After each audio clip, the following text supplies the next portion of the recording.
another fantastic way to grow is Trojan horse marketing by adding value on other people's podcasts. Yeah, for sure. I do a considerable amount of that already, of being on other people's shows. I try to be as much as possible organically. Again, I have a lot of, I have guests on my shows who tend to have their own shows. So sometimes we do swaps. I've used Podmatch before, and some of these other, and also some of the Facebook groups, the podcast guest community and some of these other bigger ones.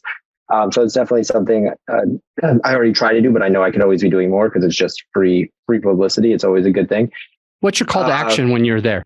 It depends on the content of the show. Usually I have a freebie, like a lead magnet or something. So, a 10-step morning routine or a morning affirmations or something like that. That I'll give away to get people on my newsletter, or it'll just be listen to my podcast. Yeah. I like both. One of them grows your company a little bit more. One of them grows your podcast a little bit more.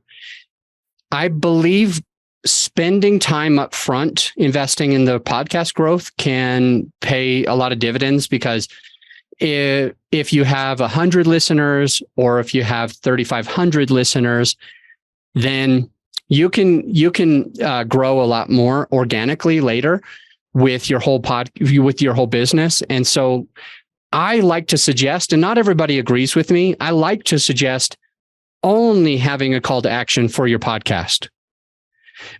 I'll be honest, what my call to action is whenever I'm interviewed on somebody's show is I say, if you're listening to this and you like the content that I've been sharing, you should check out my podcast. It's free. It's called The Podcast on Podcasting. Go and check it out wherever you want. And there's a bunch of content that's perfectly for you if you're 2 years into your podcast or less, or if you're about to start. That podcast is for you. If you're already ready to pay me, if you already know that you want to hire me, just go to growyourshow.com and push the discovery call button. And then you and I can have a conversation and see what that looks like. But I put my emphasis on, you're already a podcast listener. Go and check out my podcast.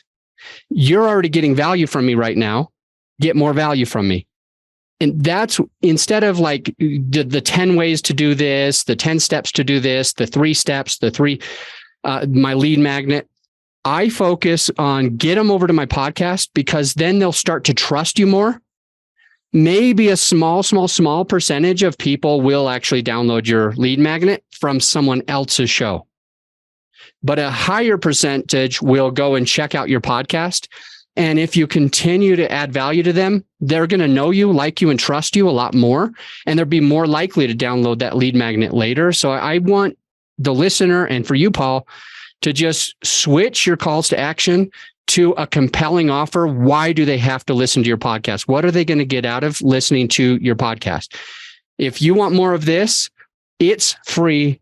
And you just go to this podcast that you're already listening to this show. Wherever you're listening to this, I'm there too. Just search for me in the bar. No more lead magnets. Focus on the one, intention. Give that full intention.